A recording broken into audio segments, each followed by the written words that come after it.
हिमालय की वादियों की गोद में खेलते हुए बादल एकदम ही मन को लुभा लेते हैं, लेकिन यही बादल यहाँ के बासिंदों को उन खौफनाक दिनों की याद दिलाते हैं जिन्हें आज हर कोई भुलाना चाहता है। साल 2013 में आई दैवीय आपदा और उसके बाद के दिन।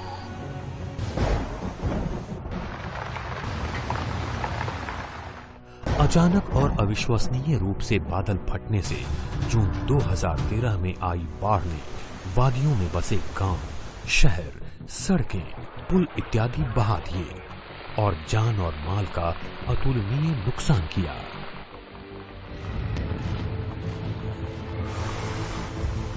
We lost more than 4,000 lives. लगातार हमें बस नुकसान की सूचना वहां से प्राप्त हो रही थी। Many of the township they got washed away. The state was majorly impacted by the disaster. बहुत बारिश हो रही थी यहाँ पे। उन्होंने कहा कि हम मंदिर की तरफ जा रहे हैं, अब फोन मत करना। तो फिर हमें पता नहीं चला कि वहाँ क्या हुआ। इस अभूतपूर्व तबाही की स्थिति में उत्तराखंड सरकार ने केंद्रीय संगठन और स्वयंसेवी संस्थाओं के साथ मिलकर तात्कालिक रूप से श्रद्धालुओं को बचाने, राशन पहुंचाने और स्वास्थ्य, सड़क, पानी, बिजली जैसी सेवाओं की बहाली में पुनर्निर्माण और पुनर्वसन में महत्वपूर्ण भूमिका निभाई। लेकिन प्रकृति के इस कहर से सिर्फ सड़कें या इमारतें ही नहीं टूटी थीं, बल्कि जिंदगियां भी तबाह हुई। 10 दिन तक तो हमने कहा आएंगे आएंगे, ऐसे ही भागे होंगे, जंगल में गए होंगे, कहीं गए होंगे।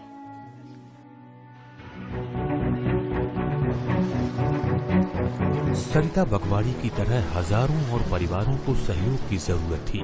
जिला प्रशासनों ने जमीनी जरूरतों का सर्वेक्षण करके सोशल सेक्टर प्लान तैयार किया, जिसमें United Nations disaster management team UNDMT का सहयोग लिया गया। बहुत सी स्वयंसेवी संस्थाएं और कंपनियां अपने अपने स्तर पर पुनर्वसन, स्वास्थ्य, स्वच्छता, शिक्षण, बाल सुरक्षा, जीविकोपार्जन जैसी जरूरतों की पूर्ति में मदद को तैयार थी। अब जरूरत थी तो एक बहुसंस्थागत समन्वय स्थापित करने की। We devised a mechanism in which there was a coordination cell which was set up in the district headquarters, and in this particular activity UNDMT team which was doing not only the need assessment but also in prioritizing where which kind of a relief material has to be distributed.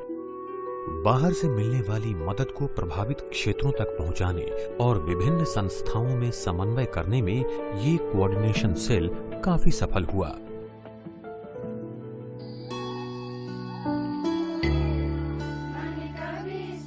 Rudraprayag में गठित मंदाकिनी महिला बुनकर समिति इसी समन्वय का एक बेहतरीन उदाहरण है।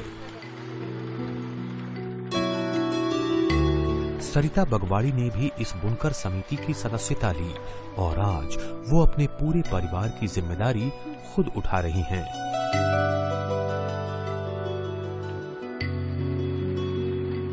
हम तो चाहते हैं कि हम अपने पैरों पे खड़ा हों, कुछ कमाएं, कुछ अपने बच्चों को बिल्कुल किसी चीज की कमी होने न दें। आपदा के बाद बीते समय में उत्तराखंड राज्य ने खुशहाली की तरफ उल्लेखनीय कदम उठाए हैं, जो कि राज्य सरकार, स्वयंसेवी संस्थाओं और प्रभावित समाज के सामूहिक प्रयासों का नतीजा है। आइए देखते हैं ये प्रयास कैसे संभव हुए।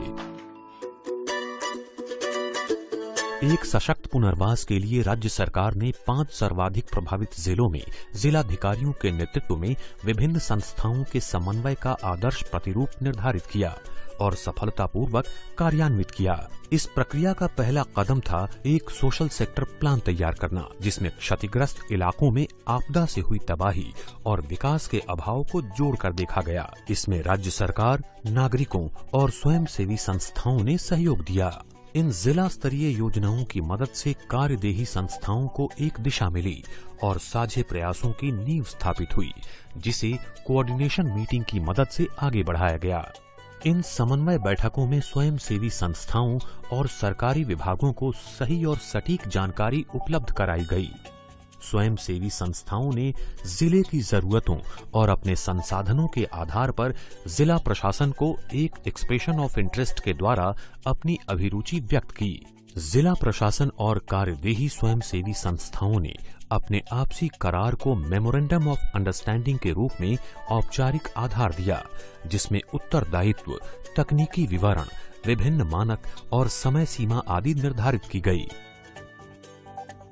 स्वयंसेवी संस्थाओं ने स्थानीय अधिकारियों और जिला प्रशासन की समुचित मदद से उक्त कार्यों को क्रियान्वित किया, जिसकी मॉनिटरिंग विभिन्न विभाग और जिला प्रशासन करते रहे। इस अनुश्रवण से प्राप्त जानकारियों से सोशल सेक्टर प्लान को समय समय पर संशोधित किया गया, कोऑर्डिनेशन मीटिंगों को बेहतर बनाया गया और कार्यदेही संस्थाओं को क्रियान्वयन में सहायता मिली।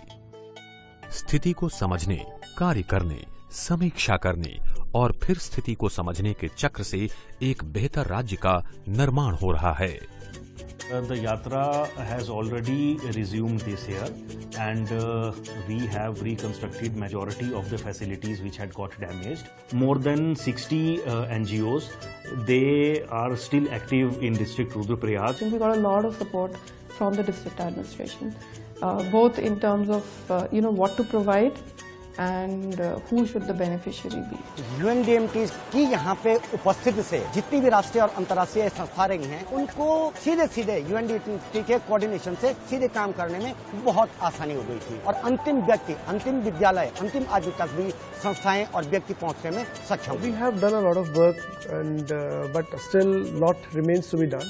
But we are working for it. The state government is committed for it. We have committed officers who are working on this. We would build much better than before.